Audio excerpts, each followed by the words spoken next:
తీసుకొని రండి, నేను వస్తా విజయవాడకి. ప్రెస్ క్లబ్ లో కూర్చొని బహిరంగంగా చర్చ చేద్దాం. మీ 2014 నుంచి 19 మధ్యలో పాలన ఏంటి, అప్పులు ఎన్ని చేశారు, 2019 నుంచి 24 మధ్య జగన్మోహన్ రెడ్డి గారి పాలన ఏంటి? శేఖర్ రెడ్డి గారు, అప్పట్లో శేఖర్ రెడ్డి గారు ఒక్క నిమిషం, మీకు ఇచ్చిన క్వశ్చన్ పేపర్ ఏంటి, మీరు ఇస్తున్న ఆన్సర్ చేయండి. నేను అడిగింది నెల్లూరు విధ్వంసం గురించి అడిగా. నెల్లూరులో మీరు చేయాలనుకుంటున్న విధ్వంసం గురించి అడిగా. దానికి ఆ 15,000 మందిని తీసుకెళ్తున్నారా లేదా అని అడిగా. దానికి సమానం చెప్పండి. సార్, ఈ ప్రభుత్వానికి తమ్ముంది కదా, అరెస్ట్ చేసుకోమను.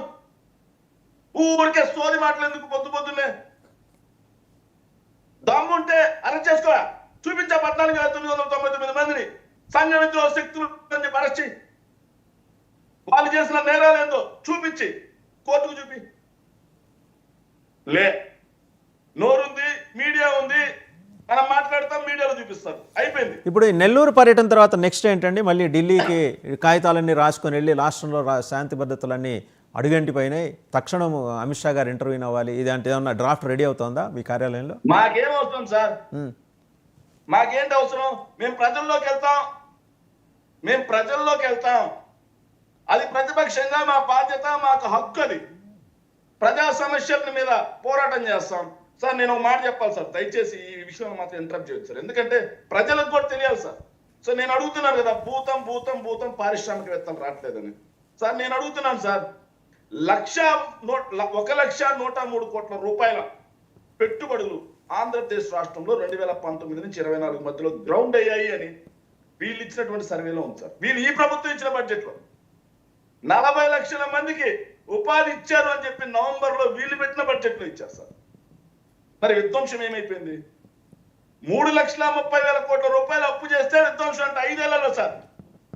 కోవిడ్ 2 ఏళ్ళు, 70,000 కోట్ల రూపాయలు రాష్ట్రానికి రావాల్సిన ఆదాయం తగ్గిపోయింది. 30,000 కోట్ల రూపాయలు కోవిడ్ ఖర్చు పెట్టాల్సిన పరిస్థితి వచ్చింది. అయినా సరే 3,30,000 కోట్ల రూపాయలు అప్పు చేశాం సార్.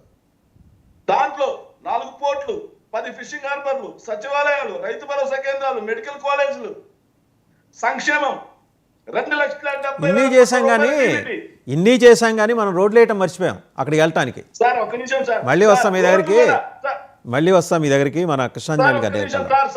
సార్, ఒక్క నిమిషం సార్, వాళ్ళు అంతసేపు మాట్లాడాలి, కనీసం చెప్పాలి కదా సమాధానం. సార్, ఎంత చేశాం? చెప్పేదే ఉందండి, రోడ్లు వేయలేదు. సార్, 1 మినిట్ కంక్లూడ్ చేస్తాం. సార్, ఈ ఏడాదిలో 1,60,000 కోట్ల రూపాయలు అప్పు చేశారు. ఇప్పుడు శ్రీలంక కాలేదా, విధ్వంసం కాలేదా? పారిశ్రామికవేత్తలు అంబానీ, అదానీ, బిర్లా, సెంచరీ ఫ్లైవుడ్, జిందాల్, టాటా, ఏదైతే చంద్రశేఖరన్ గారిని రాష్ట్రానికి తీసుకొచ్చిన ఘనత వైఎస్ఆర్ కాంగ్రెస్ పార్టీది. కృష్ణాంజనేయులు గారు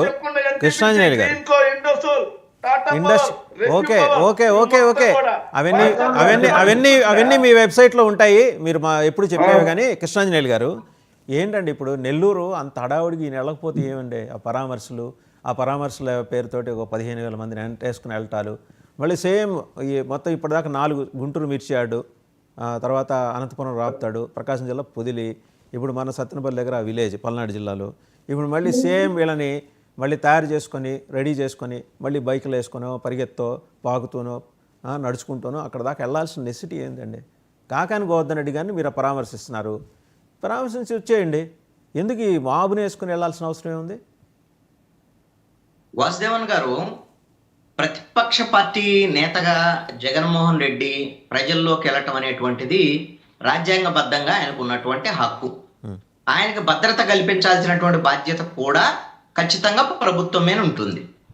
ఇప్పుడు విజయ్ కిరణ్ గారు కూడా మేము భద్రత కల్పిస్తాము అనేటువంటి విషయాన్ని చెప్పారు, కానీ ఆయన మేము అడ్డుకుంటామని ఏం చెప్పలేదు. నాకు తెలిసేది ఇప్పుడు ఇందాక మాట్లాడినటువంటి సందర్భంలో కూడా మరి ఏమైనా ఘటనలు మొన్న జరిగినటువంటి పరిణామాలు ఎలాంటివి ఉన్నాయి కాబట్టి అలాంటి ఘటనలు జరగకుండా జాగ్రత్తలు తీసుకోవాల్సినటువంటి బాధ్యత ఉంటుంది. నాకు తెలిసి కోర్టు కూడా ఈ నిబంధనలు పెట్టి మీరు ఎంతమంది వెళ్ళాలి అంతమంది వెళ్ళాలి అనేటువంటి దాని మీద కూడా కోర్టుల ఆంక్షలు విధించేదానికి అవకాశం ఉండకపోవచ్చు అని నేను అనుకుంటున్నాను.